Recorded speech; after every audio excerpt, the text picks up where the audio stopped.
તમે bag pack કરો અને પ્લેનમાં બેસો એ પહેલાં ઇન્ડિયામાં પણ આ સિસ્ટમ છે કે તમે તમારા સેફટી માટે ઇન્ડિયાથી પણ મદદ લઈ શકો છો. કઈ રીતે? ચાલો સમજીએ. ઇન્ડિયન ગવર્મેન્ટનું એક પોર્ટલ છે મદદ. એ પોર્ટલ પર તમે રજિસ્ટર કરાવી શકો છો જો તમે ફોરેન જવાના છો અથવા તમે ફોરેન હાલ છો તો. ઓફિશિયલ ગવર્મેન્ટની વેબસાઇટ છે કે જે ઇન્ડિયન એમ્બસી ટ્રેક અને હેલ્પ કરે છે તમને ઇમરજન્સી દરમિયાન.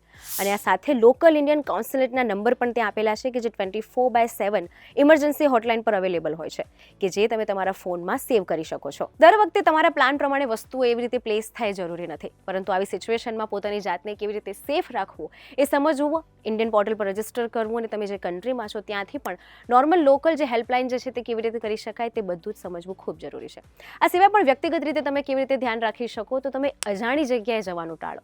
જે જગ્યાએ તમને જેના વિશે ખબર નથી એવા અજાણ્યા લોકો, ગ્રુપ સાથે આઉટિંગ કરવાનું ટાળો. બીજી ઘણા બધા સ્ટુડન્ટ્સની એવી આદત હોય છે કે ઇન્ડિયા છોડીને જતા રહ્યા ફોરેન તો પછી પેરેન્ટ્સ સાથે, ફેમિલી સાથે કે બીજા કોઈ પણ એ મેમ્બર સાથે કનેક્ટેડ રહેતા નથી. તમે ત્યાં ગયા છો, ઓફકોર્સ તમારે તમારા સપના પૂરા કરવા છે, તમારું પોતાનું રૂટીન આખું અલગ છે, પરંતુ આ સાથે પણ તમારા ફેમિલી મેમ્બર્સને ચોક્કસ જાણ હોવી જોઈએ કે તમે ક્યાં છો, શું કરી રહ્યા છો. કારણ કે ઇમરજન્સી કોન્ટેક્ટમાં સૌથી પહેલાં સંપર્ક ફેમિલીનો થતો હોય છે, પછી ફ્રેન્ડ્સનો થતો હોય છે, અને જો એ લોકોને જ વસ્તુ ખબર ના હોય તો બહુ જ અઘરું તમારી માટે થઈ જતું હોય છે. એટલે તમે જ્યાં છો સેફ રહો, એલર્ટ રહો અને અવેરનેસ રાખો.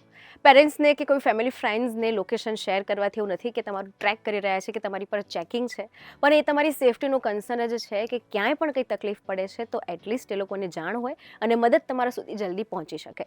માટે આ બધા કન્સર્નને સમજો. એટલે તમે જે પણ દેશમાં છો ત્યાં એલર્ટ રહો, સાવધાની રાખો, સાવચેતી રાખો. પોતાની જાતને સેફ રાખવાની પહેલી રિસ્પોન્સિબિલિટી તમારી છે. સાથે પેરેન્ટ્સની પણ છે કે પોતાના બાળકને ફિઝિકલ અને મેન્ટલ વેલબિંગ સાથે એ લોકો પણ અવેર રહે.